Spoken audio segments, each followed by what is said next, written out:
Next இந்த third atomic level என்னன்னா eyes of. நீங்கள் கண்ணு மூடிட்டு அந்த வண்டிக்குள்ளே இருக்கலாம், மற்றபடி இந்த ஸ்டேரிங் எல்லாம் கண்ட்ரோல் இருக்கும், நீங்கள் கண்ணு மூடிட்டு ஜஸ்ட் கண்ணு மூடிட்டே இருக்கலாம். ஆனால் கரண்ட்டாக மார்க்கெட்டில் கமர்ஷியலாக இந்த தேர்ட் லெவல் கிடையவே கிடையாது.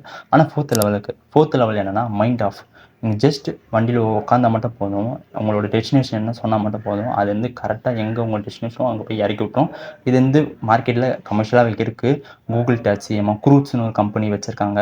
இது ஜஸ்ட் வந்து யூஎஸில் இருக்குது, மற்றபடி ஒரு சில கண்ட்ரியில் இருக்குது, கமர்ஷியலாகவும் இருக்குது இந்த ஃபோர்த் லெவல். ஃபிஃப்த் லெவல் என்னென்னா fully automatic self driving car. இதுதான் வந்து டெஸ்லா வந்து அனௌன்ஸ் பண்ணாங்க, ஆனால் மார்க்கெட்டில் கமர்ஷியலாக இன்னும் வரல.